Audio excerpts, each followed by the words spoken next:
Okay, I'm going to start with the first slide here, and I guess I'm batting cleanup for hearing these talks about wastewater and the environment, and I think it's very appropriate to talk about the fate of them. So for all of you that are either stakeholders or regulatory people or water managers in the state, I think we all know in our minds, if not in our hearts, that there's a broad-scale collapse going on in our coastal ecosystems around the state of Florida.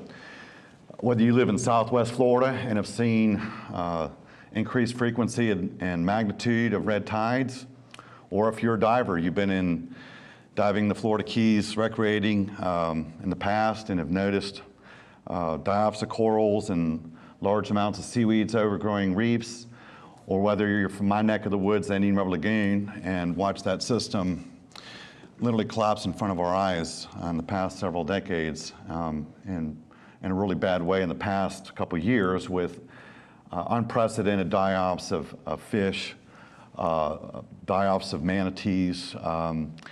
This is bad stuff. And moreover, I think on the top of our minds is the fate of the St. Lucie River, as we've seen these photos that have been in national news and international news all the way about this guacamole thick bloom that's occurred in the lower St. Lucie River this year.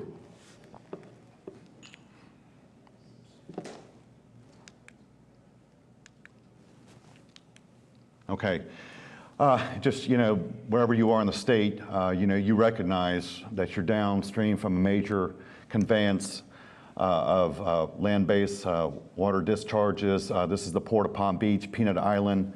This is probably some of the most expensive property in the state of Florida on Jupiter Island. And indeed, wherever you are, you've been affected. This is not just an environmental issue. It's not just an issue that people are complaining about. Indeed, the top economic periodical in the state of Florida, the Florida Trend magazine, recognized back in 2003 that our coastal ecosystems were in a pattern of distress, that there were some things going on here that were just not sustainable. And what are some of those issues? This Florida Trend periodical noted in 2003 that around the state of Florida, whether it's closed beaches from bacteria, you're going to hear me talk about harmful algal blooms plenty, red tides, die-offs of reefs from algae, fish kills, dying mammals, and such are all very much related. You can see they actually, in this cartoon, are centered around a lot of our urbanized areas. So that should be clue number one to all of us if we haven't recognized at least a causal pattern here. Okay, so what is a harmful algal bloom? It's a proliferation either of single-cell phytoplankton or seaweeds whose either biomass increase or toxicity causes harmful effects. And let me show you a few examples here. Our postcard from the St. Johns River, talking to a lot of resource managers. Microcystis blooms and anabina are very common in our freshwater systems and have been for a long time. So they've been very common, maybe at a less acute level, but they've been around for a long time. But other places like the Indian River Lagoon, this is the brown tide and the mucilage foam that emanates from the bloom itself, and just a big mats of diaphyl seagrass. I took this photo about 2 years ago. Or places like China, where they literally have to bring in front end loaders to clear the beaches of ulva blooms so that people can recreate. These problems are all over the world. Indeed, if you go to Southwest Florida, we now have blooms of seaweeds, gracillary red algal blooms that are affecting some of the most visited and what we call the pristine beaches in the country. So these are issues that are now facing resource managers, if it's not abundantly obvious, all over the state of Florida. I had the privilege to be involved with the development of an EcoHab program about 20 years ago.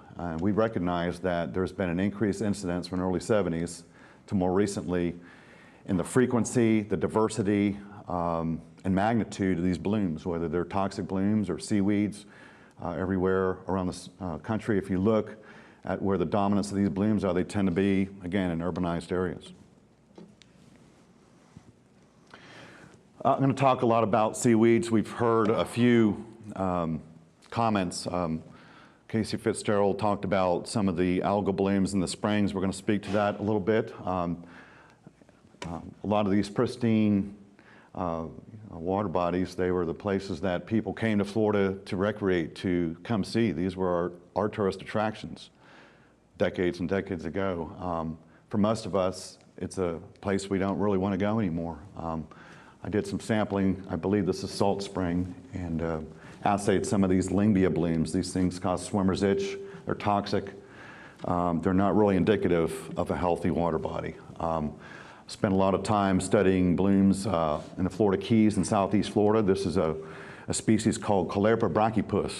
It actually was highlighted in the show CSI Miami. They had a piece of it in someone who came ashore. But more seriously, this species, we believe, came through ballast water from the Philippines, and within about a year's time, we had never seen it before.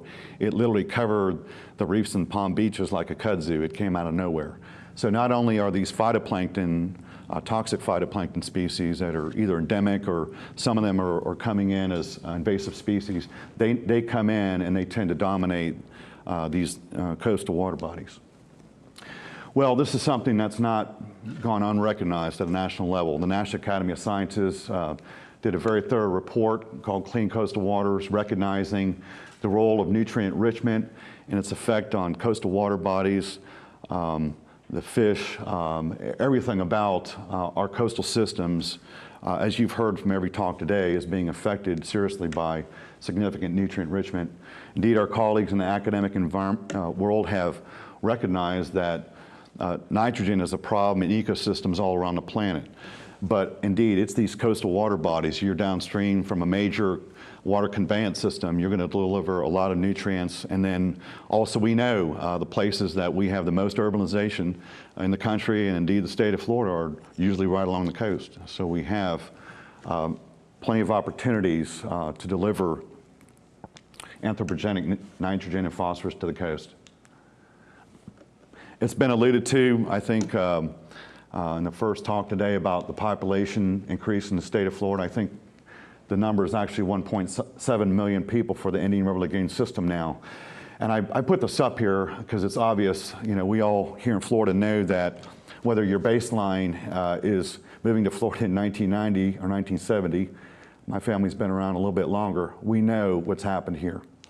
And indeed, our colleagues in the academic literature have pointed out that the relationship with human population increase in the state of Florida made a statement that we will lose our ability to sustain our estuarine environments within the next 20 years, and presents a scenario of potential environmental collapse. And you can point out that Richard Dame said this in the year 2000. So we're not quite to 2020 yet, but in the year 2016, I think there is plenty of evidence, and I'm going to show you a bunch of it here, that we're reaching the level of collapse in these coastal ecosystems. So what is the process? Known as eutrophication or nutrient over-enrichment. Just to do a little quick run through on this, obviously they lead to excess algal proliferation, HAB species blooms, excess organic matter, muck production and deposition, whether it's in canals or embayments, tributaries, or even in the estuaries proper themselves. They lead to reduction in oxygen in the benthic layer, hypoxia and anoxia.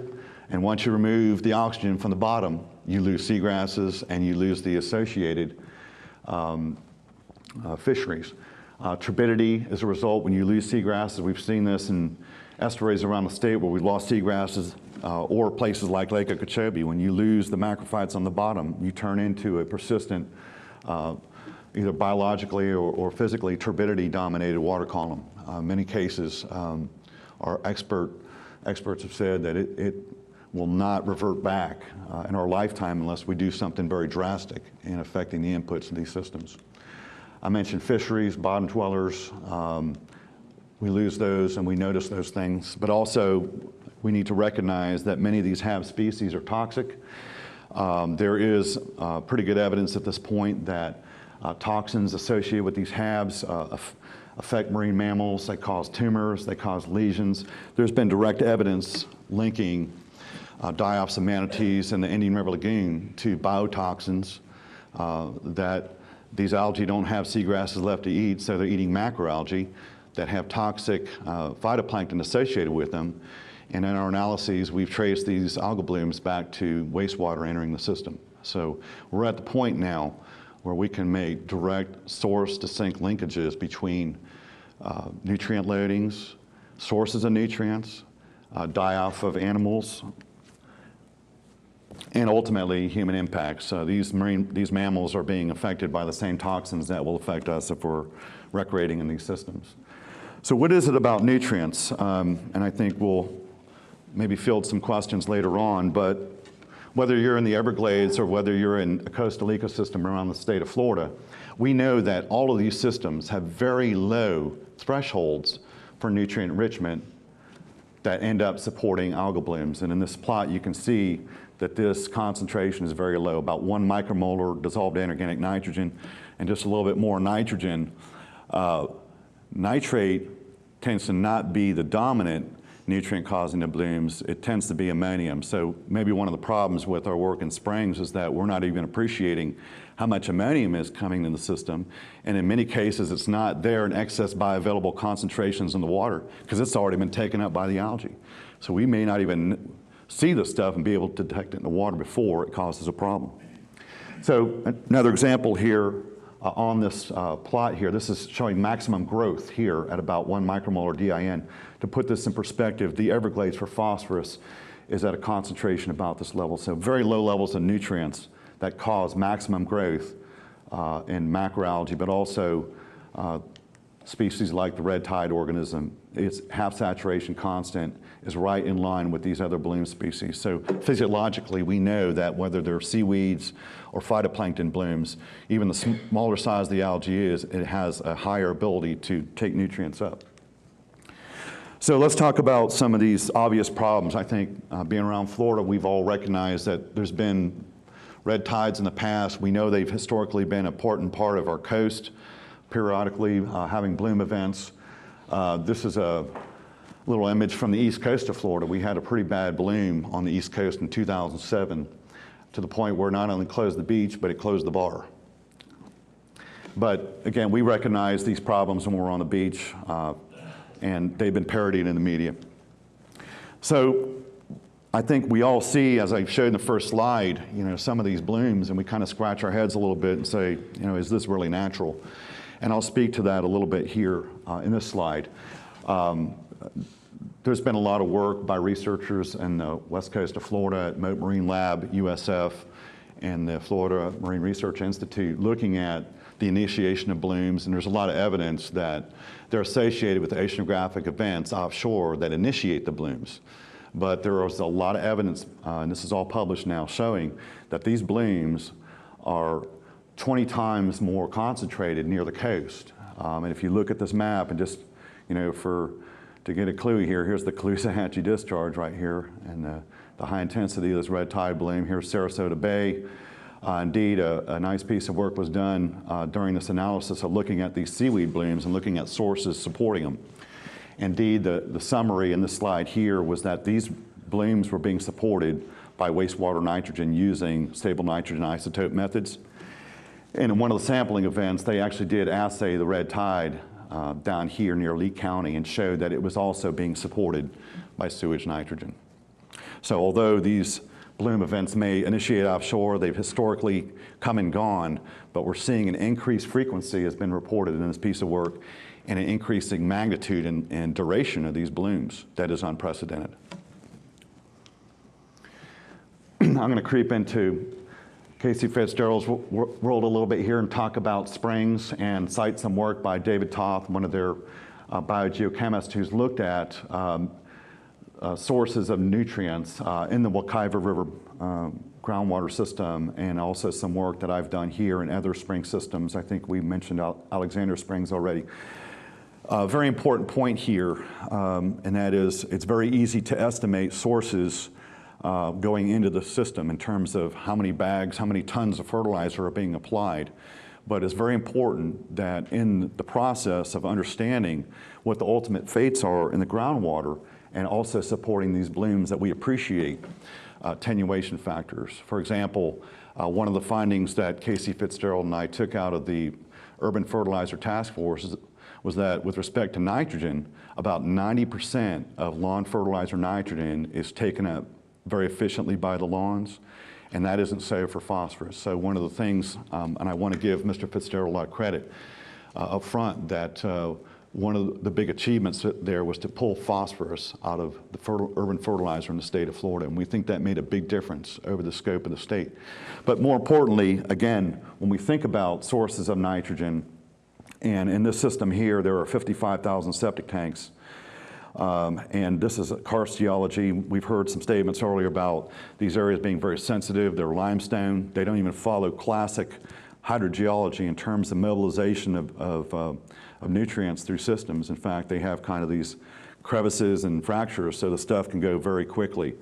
And indeed, just to show you some data here, the indications from this work are that these nutrients that are in the groundwater in the Wekiva area are really an indicator of septic tank effluent and not fertilizer, although there's probably more fertilizer in terms of nitrogen being applied to that system. It's the septic tank effluent that's persisting and being the most dominant source in the groundwater. Also, I've looked at several spring systems. We heard from McCullough a little bit, but also Alexander Springs. We know there's septic tanks nearby. And we have very strong evidence from assaying the macroalgae that they are likewise sucking up sewage nitrogen. So what are the sources? I know we've talked a lot about septic tanks so far, but there are a lot of significant sources in the state of Florida. We've done a pretty good job in the state at mitigating point sources, and we got to give the regulators a lot of credit going back decades for identifying that we just can't have point sources of wastewater going into our springs, our estuaries, or our coastal ocean. But indeed, some of them still do occur.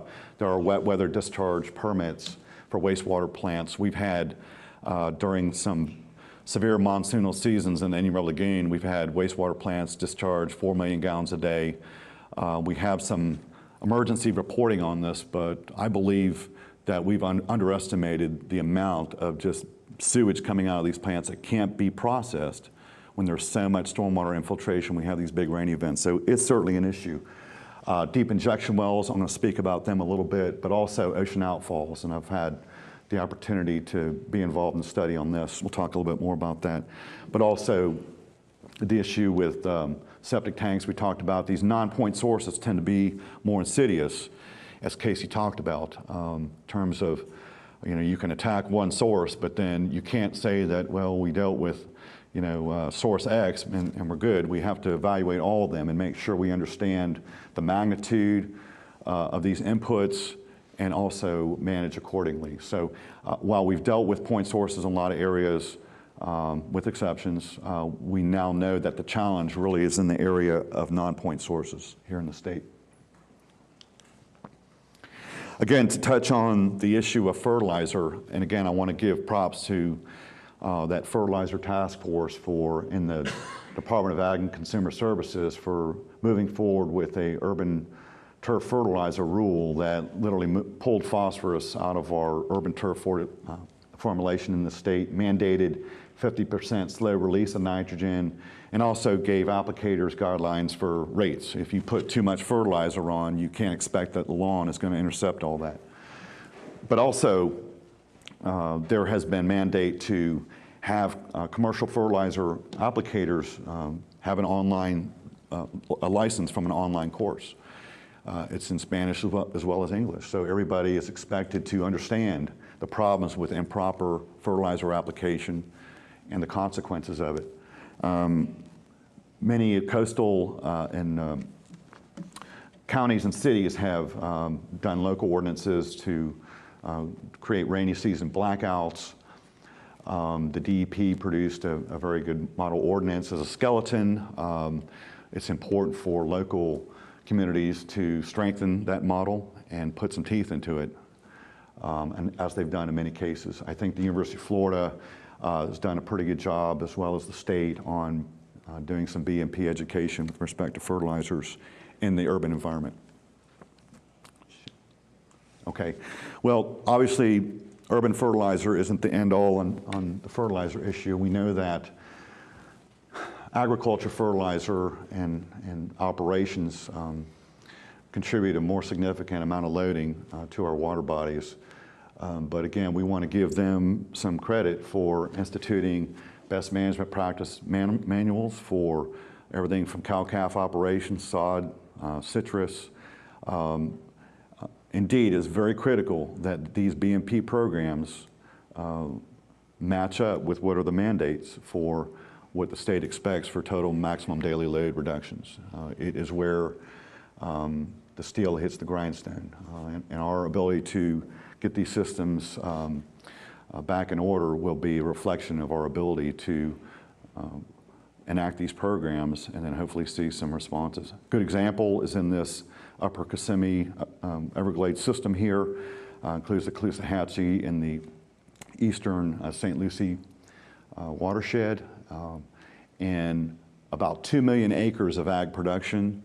There's been about 93% use of BMPs on all these different agriculture facilities. So that's the good news, is that the attention is being paid to mitigating the nutrients coming from these ag operations. And again, where it's going to be important here is to see how effective they are in terms of the responses of the local groundwater and surface water systems. We'll stay on this. I know that's on everyone's mind, and it's very important to talk about these issues in a public forum like this, because there's been a lot of, I think, misinformation in the media about the sources of nutrients, particularly in the Everglades system. And this is a plot presented by the South Florida Water Management District to the RAC meeting last fall. Important takeaway message here is that the northern watershed of the Lake Okeechobee system contributes not only 90% of the flows coming in, but also 90% of the total phosphorus. And if you look at these sub-watersheds going around the system, you can see what are the major contributors. 19% in the Okeechobee area, about 19 or 20% coming out of the Kissimmee River system proper. But very interestingly, if you look to the south, the area that has been implicated as the primary driver of the problem in the lake, where a lot of our sugarcane farming is done, their contribution of phosphorus is actually pretty low. So take-home message here is we got to stick with the science. And I hope that our regulatory people and our representatives in Tallahassee will make sure that we use the best available science in the decisions moving forward. And I put this in context with what's happening now. Talked a little bit last night about the state of Lake Okeechobee, and Don mentioned to me that they've had microcystis blooms and Antabina blooms dating back 30 years in this system, so it's not really out of the normal. We know that there was a lot of impact on the lake dating back decades and decades ago, and a lot of what we have now is probably a lot of internal cycling here that's going to take our lifetimes to pass before we really see improvements of the system changing from a phytoplankton dominated system to back being dominated by macrophytes that we all want to see to support duck hunting, fishing. Okay, so in the meantime, we will do our best, is the proper thing to do, to reduce any more external nutrient inputs.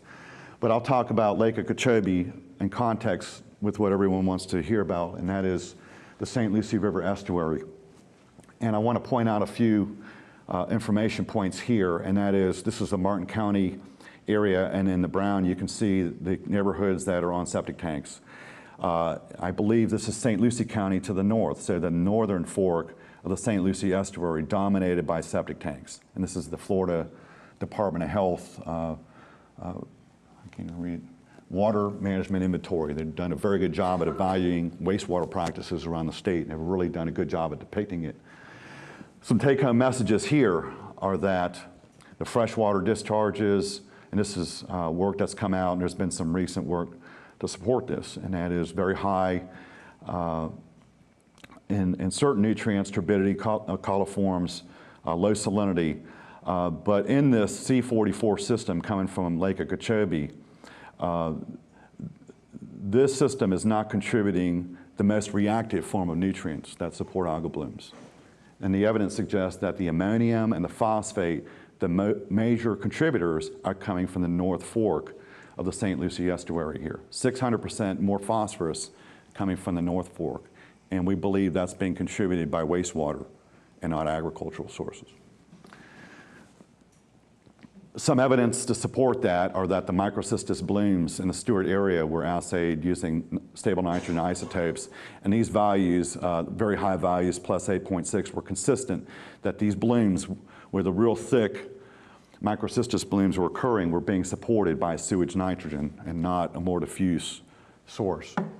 So this is very important evidence here when we think about initiation of blooms or where they've been historically in the state. Thinking about red tides, and also I think there's a parallel with what's going on in Lake Okeechobee and then the downstream St. Lucie estuary, and that is we're probably going to have some blooms inshore contributing, but they're meeting some very heavily urbanized areas where we know we have some serious contributions of probably the most significant types of nutrients that support blooms.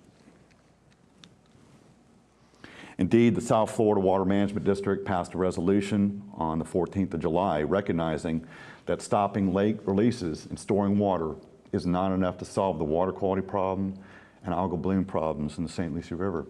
They further stated that wastewater, including septic tanks, is the major source of excess nitrogen into the Indian River Lagoon system and has been underestimated in past nutrient loading models. I think we're going to see this resolution make its way to Tallahassee. I know the governor has already recognized and has made proposals for the upcoming legislative session, but this was a very strong statement by the South Florida Water Management District. This problem indeed has been recognized around the country. Those of us who've studied the issue of non-point source and point source and nutrient pollution have been well aware for quite a while of the threat of wastewater. Indeed, if we look around the country, we have case studies all around the country, mostly in urbanized areas, of course, where septic tanks, non-point source nutrients have been drivers in problems in coastal ecosystems. Our shining case study is in the Chesapeake Bay region, where we know that there has been a very aggressive job put forth in this very large watershed that includes Pennsylvania, Maryland, and Virginia. $1.2 billion spent in Pennsylvania on reducing nutrients that go into the Chesapeake Bay. $5 a house tax in Maryland to do very significant and widespread septic to sewer upgrades in this system. And of course, in all these areas, they know that they have got to upgrade their wastewater plants to tertiary treatment to reduce the flux of nitrogen and phosphorus coming out waste streams into these estuaries. So let's come back to Florida. And I want you to look at this map very closely. We see red and blue states and red and blue maps. I think this is very good for us to show the dichotomy between urbanized areas where we have very effective wastewater management, intensive urbanized municipal wastewater systems. The ones that jump out are Tampa, Southeast Florida, Jacksonville, Gainesville, Tallahassee. But look at how much of the state of Florida, the residents, is 1/3 of the population is on on-site sewage disposal systems. And apparently about 50% of all new residents are going to be on an on-site sewage disposal system moving forward. So what is it about septic tanks that are a problem? We've heard just about every talk today reference to it. When Florida was an agricultural state and we had diffuse growth, I know we're talking about ancient history here, but I grew up here too. Septic tanks were an acceptable and efficient method of treating wastewater. And we know now that when areas, and I'm going to talk about General Development Corporation that came in and took former ag areas and turned them into high density development and put septic tanks at about a 1/4 acre density. At that level of high density in areas that are poor soils, and before 1983, we didn't have regulations to adequately keep the drain fields even out of the groundwater. These are not conditions when septic tanks are going to work. And indeed, you know, our lack of growth management in the state has allowed us to have high density development This is on the Indian River Lagoon system. You can see these 4,000 square foot McMansions with docks and pools and everything, and a nice green retention pond in the middle. I've studied this area. In fact, I've got some work coming out that shows the blooms around this area are directly supported by the septic tank effluent from this community. There's been a lot of controversy, and I don't even think the word controversy is correct. I think that there has been a problem in the state of accepting, in the past, evidence that septic tanks were a problem in those conditions of high density and poor soils. But there have been many studies show along the coast that wherever we have septic tanks and karst systems, Florida Keys, our sandy environments, that they are a problem. We get fecal contamination, we get not a lot of treatment. When you have the monsoonal rainfall events that we have in Florida, we just cannot expect septic tanks to work efficiently at denitrifying and nitrifying septic tank effluent. So there's quite a bit of evidence that when it rains hard in Florida, they don't work, and the ammonium is delivered directly to adjacent water bodies, and at that point, that's why we see very quick responses of algal blooms after rain events. And again, several of these studies done along the Indian River Lagoon from Martin County, St. Lucie, Indian River County, all the way up, showing problems with high-density septic tanks going into local surface waters and into the lagoon. Not going to leave anybody out here. We'll talk about the problem with deep wells. The EPA ran a risk assessment several years ago and looked at how we're treating wastewater in the state of Florida. And many of you may know that some of the top wastewater engineers said, well, we'll just put the effluent down 3,000 feet. Ironically, it was on all these highly populated areas around the coast, and we'll never see it again. Our grandchildren shouldn't see it. But indeed, the EPA has come through in this risk assessment. There are several of these plants in Brevard County that we now know have been identified in this risk assessment that the effluent is not staying below this hypothetical aquiclude. With this karstiology, it's undergoing rapid vertical migration and horizontal migration. But indeed, it's entering our drinking water aquifers in the state. So in terms of just taking secondarily treated effluent and saying, well, we did good enough with it, let's just put it in the ocean or 3,000 feet down, I think we're realizing that that's not going to work either. So we've heard a couple statements about reuse and how it's really the right thing to do. But I think these are a couple cases where our treatment of wastewater has really failed us, and moving forward, we've got to be a lot more creative and we've got to be a lot more progressive with our policy on dealing with wastewater in the state.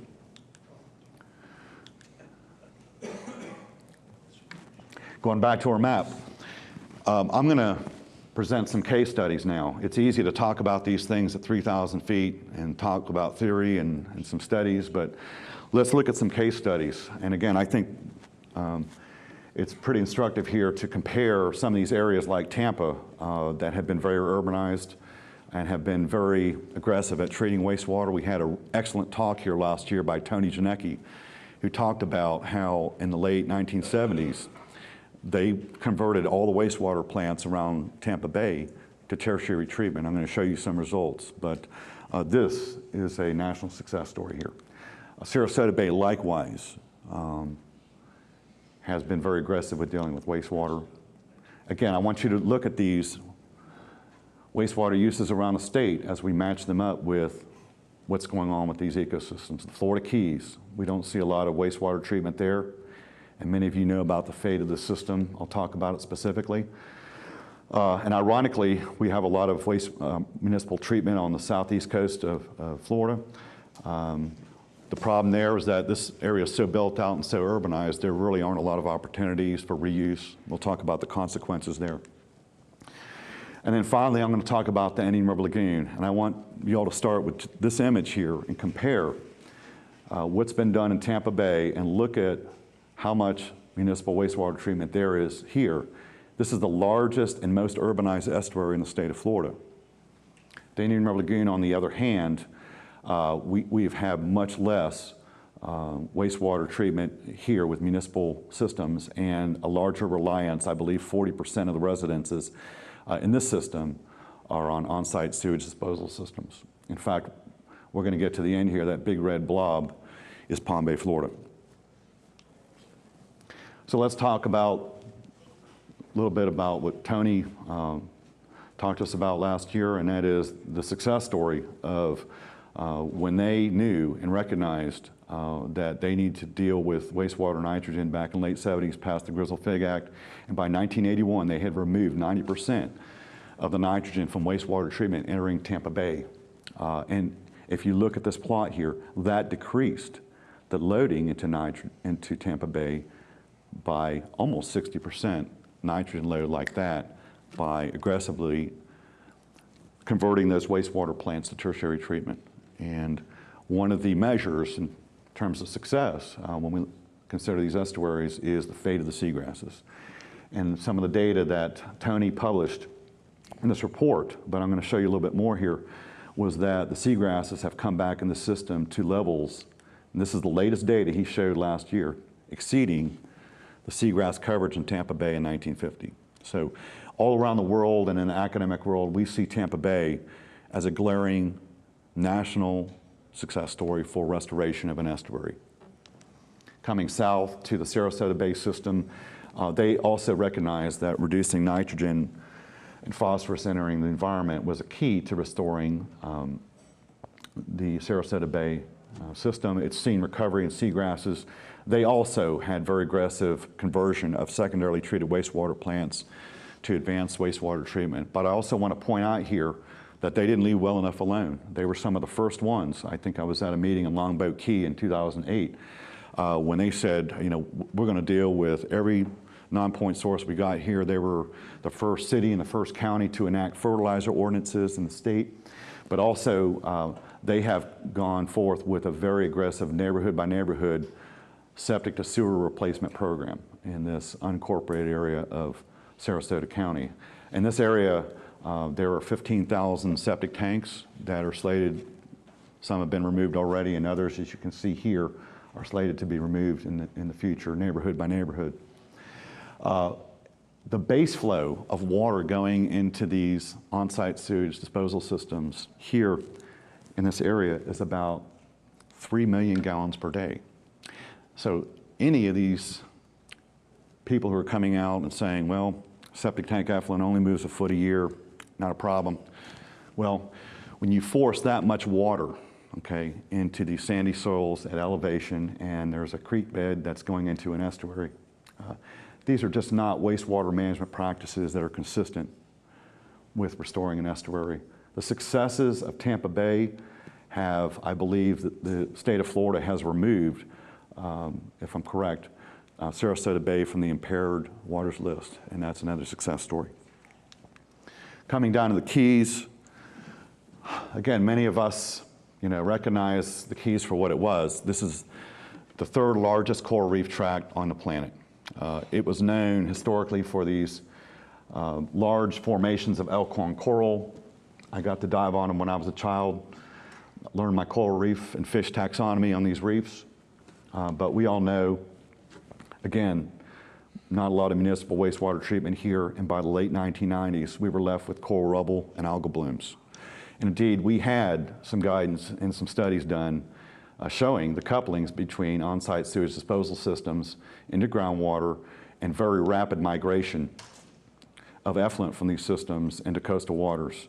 Aaron Lipp and others showed directly that septic tank effluent were a primary driver of the coral diseases that ran rampant over the coral reef and decimated it by the mid-1990s. And indeed, we showed direct evidence these algal blooms, even all the way offshore, 5 miles offshore at Lew Key Reef, that were supported by sewage nitrogen. And this is a very unfortunate parody from the media that we now know the Florida Keys Reef Tract by its underwater mile markers now. And we see a lot more algae than coral. It's a very unfortunate fate.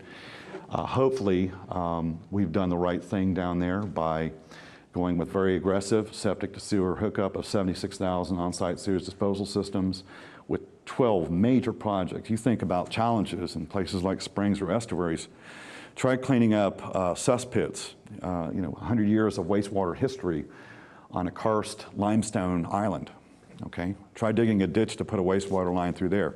So over $1 billion has been spent so far. I believe this is Cudjoe Key wastewater plant here that did literally project by project coming down the keys to mitigate these on-site sewage sources and get them onto advanced treatment.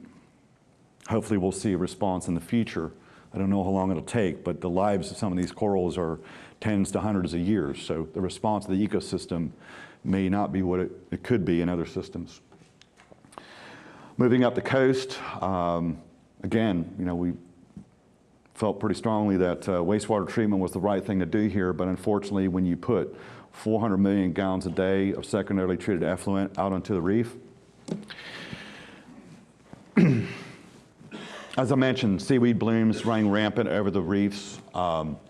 We did a study in the early 2000s and a couple since looking at these algal blooms and sourcing the nitrogen fueling these blooms, and across the board we believe these blooms were supported by sewage nitrogen, and published this. Our work on this led the Florida legislature to create a mandate and a schedule for closure of these outfalls by the year 2025.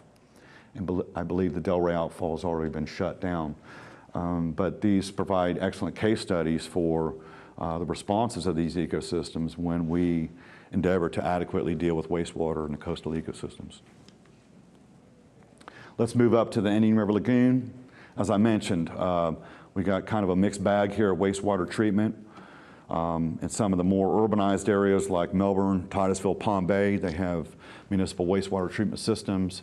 But what we know about the demography of this area is that it has really been built out in the past several decades with a lot of on-site sewage treatment on the barrier island, and then a lot of sandy areas, again, places that were cheap land, former ag areas that are now high-density developments. Well, I'm calling it a national failure, and I'm going to tell you why here, because in 1990, we had a law passed to ban secondarily treated effluent discharge into the Indian River Lagoon, and also directed local municipalities to address septic tanks in priority areas. Indeed, in 1993, we already knew the hotspots. It's not rocket science. Nothing was done, basically. The NEP, as Mr. Fitzgerald said, provides a great framework for dealing with these problems. But I think this is a case study where local politics prevailed, and we did not recognize the seriousness of what was happening to Lagoon in the 1990s collectively. Some of us knew. I published an article called Estuaries Distress. I wrote it in 1999, outlined the problems, and again, this was one of the plots produced by the Water Management District that I included in this publication. Now, we had already lost 60 to 80% of the seagrasses in the urbanized areas by the early 1990s. They were gone. So the math on the seagrasses has been a little bit spurious, and I'll point out why. Because places like Sebastian Inlet were probably not as heavily dominated by seagrasses. They were more calcareous, kind of oceanic influenced, but they now have experienced a lot of nutrient enrichment. So we saw a lot of expansion, interestingly, in seagrasses in certain areas that may have offsetted the overall accounting of seagrass dynamics in the system. I'm very concerned about how this data was managed and presented, and it wasn't until 2010 that everyone went into freak-out mode and said it's collapsing. Well, we saw the evidence of it way in advance. We knew in the late 1990s that there was 3 times more macroalgae and seaweeds than seagrasses. And we know from the marine ecology literature, if you take Marine Ecology 101 in college and look at coastal estuary systems, we know that when seagrass systems are taken over by macroalgae, they are on that, they're getting affected by a lot of nutrients. It's a bioindicator for excessive nutrients, but ultimately they reduce oxygen out of the water. They reduce habitat value. I think there was a lot of misinterpretation that seaweeds were equivalent to seagrasses. This was all, in my mind, pseudoscience. We knew that this was not going to be a habitat that supported fisheries and supported a healthy benthic community. So at some point, the macroalgae took over. We lost seagrasses, and at this tipping point here, one of the running paradigms was the macroalgae died, and then it released nutrients, and we had serious phytoplankton blooms, brown tide.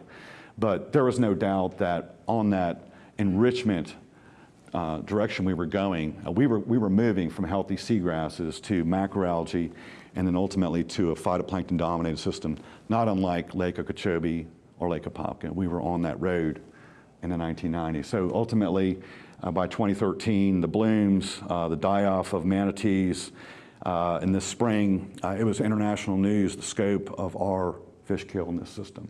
Very disturbing. So what have we done in the Indian River Lagoon system? I'm going to talk about Brevard County a bit here.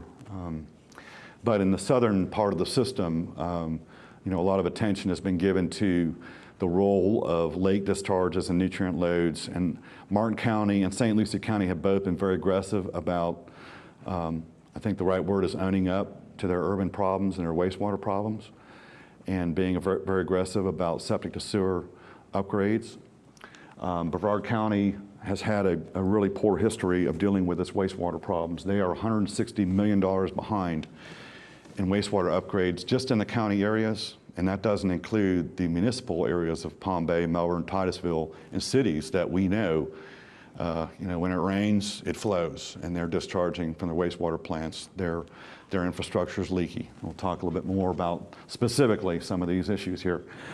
Brevard County is admitting that they've got major issues with inflow and infiltration into their system from leaky pipes.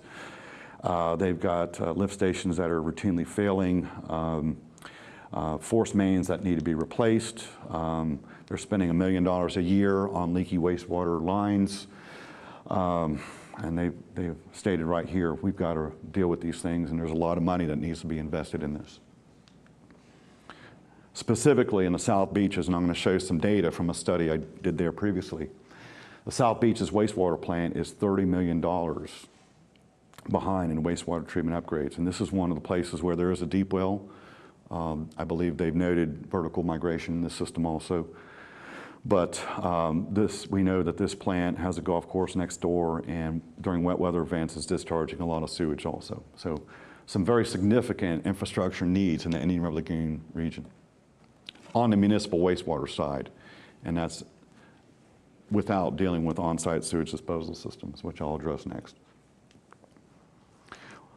Again, here's a study I did in the early 2000s looking at a study site from Cocoa Beach all the way down to Vera Beach, looking at these algae that were growing on the reefs. These are kind of littoral reefs, have a little bit of green on them, but offshore they're pretty lush with seaweeds, and they make very good bioindicators when there's groundwater discharging off the beach. We all need to appreciate the role of hydrodynamics in these systems. When you have large tidal events, the water comes up on the ocean, you have a small freshwater lens under the barrier island, and it'll force water to lagoon. When there are real low ebbing tides, that freshwater lens that's penetrated by leaky sewer pipes, on-site sewage disposal systems, they call this a Geibin-Herzberger zone. This is where it discharges, and it comes out to the reef. The result of the study was I evaluated the wastewater sources, about 2 tons of nitrogen going into the barrier island every day. A lot of it is coming from 3,000 septic tanks on the southern Melbourne Beach to Sebastian area. Over a dozen small package plants that put wastewater directly into the sand. So it wasn't too surprising to me, but clearly it was to others, that when we looked at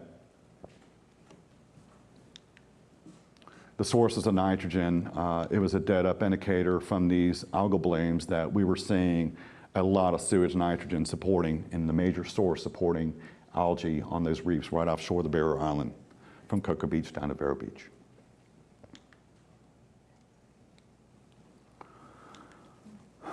So talking a little bit more about Brevard County and moving to the on-site sewage disposal problem.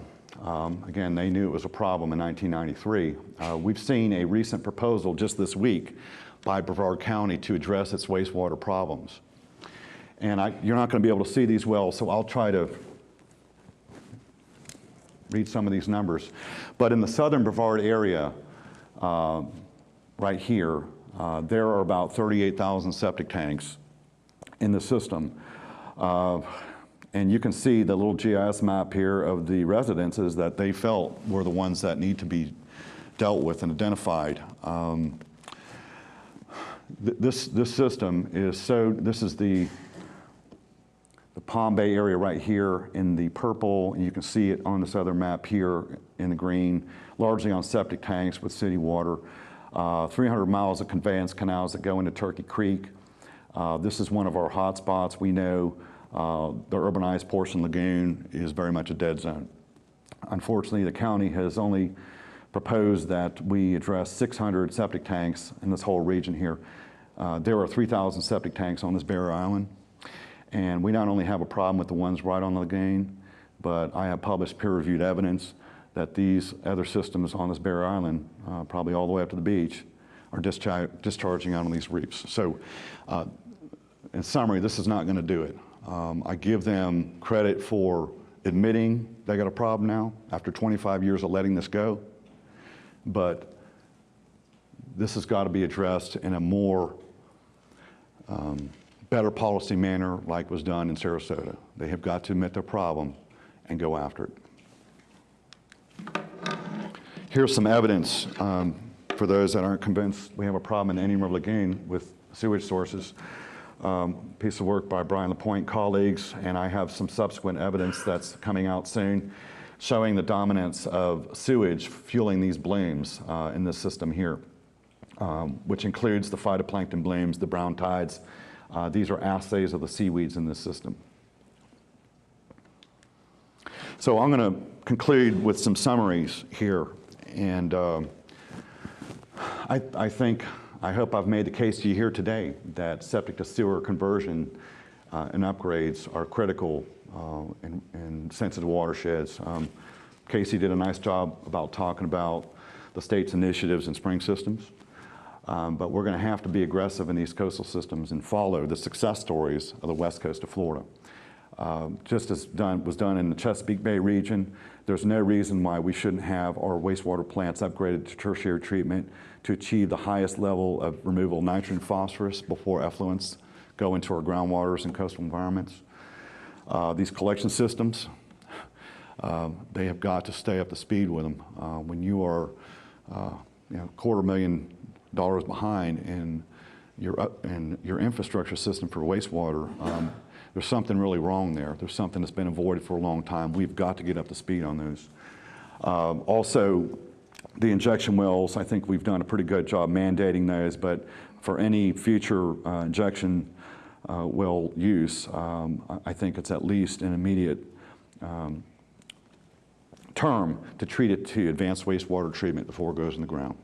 And also we should explore where we can reusing water instead of injecting it in the well. In fact, I believe the National Academy of Sciences chimed in on the Everglades restoration plan and gave the plan to put injection wells around Lake Okeechobee a big thumbs down. I'm going to end this talk here with a video produced by colleagues of mine, and I think you're going to see some familiar faces that have been very active in water policy in the state of Florida. Clay Henderson and also Nat Reed, who's known as a godfather of his interest in restoration of the Everglades. They're both going to speak directly about the Indian River Lagoon system. Hi, I'm Dr. Brian LaPointe, research professor with Florida Atlantic University's Harbor Branch Oceanographic Institute. I've spent decades studying water quality throughout Florida, including nutrient pollution and harmful algal blooms. This project with the Florida Chamber allows me and my colleagues an opportunity to share this research so the public can better understand how human activities are impacting Florida's water resources.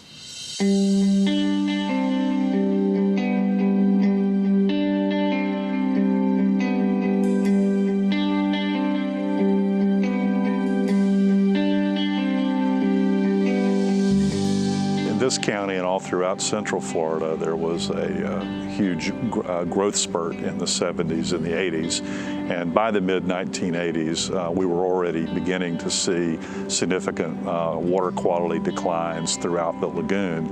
If you fast forward to where we are today with between 250,000 and 600,000 septic tanks up and down the Indian River Lagoon, you see that the issue has just exploded in recent years.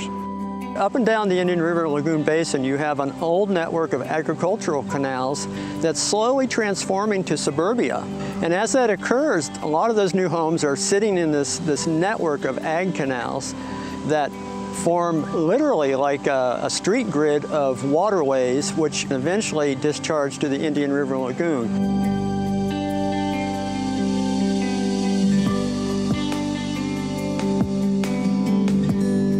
So in the Indian River, what we're seeing is a nutrient load problem, an overwhelming quantity of nutrients moving into the Indian River Lagoon, which has resulted in eutrophication, which has resulted, as a consequence of algae growth, and some of that algae has become toxic both to people and animals. Now, the natural water tables here in Port St. Lucie are uniformly high, and as a result of that, septic systems are really not a good fit.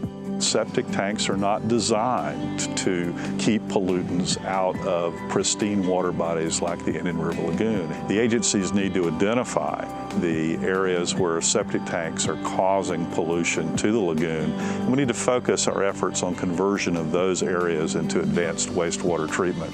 It's another problem of inadequate infrastructure that we've created. It was based on an ag economy, and we've changed it now to a suburban-urban economy up and down that whole basin, and it just can't take that load anymore without properly treating it in a more centralized system.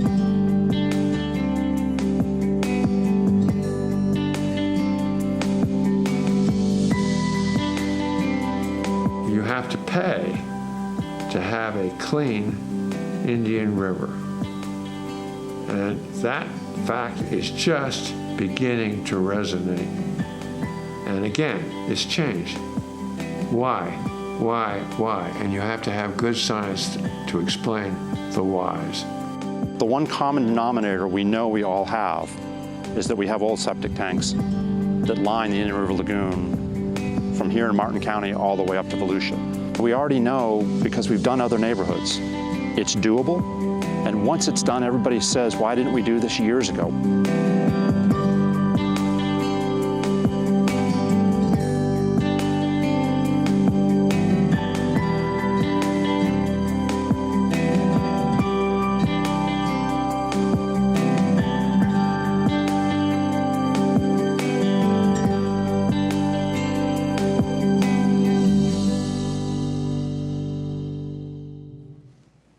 I'll take questions.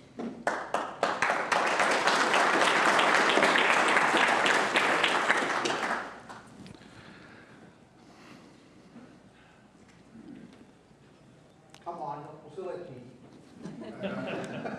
I'll get one for you. Is there any studies or anything that you've looked at as far as along these coastal communities and septic systems that they've got, by going outside their existing seawall, creating a living shoreline with marsh grasses, mangroves, being able to absorb the nitrogen that's coming from their septic system? Well, let's be clear. This system has absorbed the nitrogen and phosphorus for decades, okay? And it went past a tipping point. So we need to be very careful about thinking that we're going to put Band-Aids on this problem, okay? Because when this system has received the amount of nitrogen and phosphorus loading and now exists in the muck, and we've identified now that muck is holding a lot of that historic and legacy nitrogen phosphorus. We have an internal cycling problem in addition to an external loading problem, okay? So I understand the intent and the spirit of everyone wanting to do their little bit. It makes sense, for everybody to have their shorelines, instead of having seawalls, to have, lawns, Spartina mangroves, and that will do its role. But you think about the terrascaping that's already happened up and down the lagoon. I mean, after the hurricanes, all the permits were lifted, and we put coquina rocks and granite, from New Hampshire all along, the coast, the line. So I'm a little bit concerned that you know, the window dressing of these little projects is not going to undo the historical loading and then the things we've done to armor the shoreline already. I'm from Palm City, basically West Stewart, and I was just curious with the toxic blue green algae bloom recently. I mean, there has not been a single mention of septic tanks. It's all Okeechobee and discharge. Are you saying that's incorrect? It's important to recognize the initiation of bloom, the sources, regional nutrient loads, but we also have to understand that the serious urbanization in the Stewart area is what's causing a small bloom to turn into a catastrophe. And the evidence that I presented here today is showing that the major source supporting those guacamole-thick blooms is urban sewage and not something coming from Lake Okeechobee.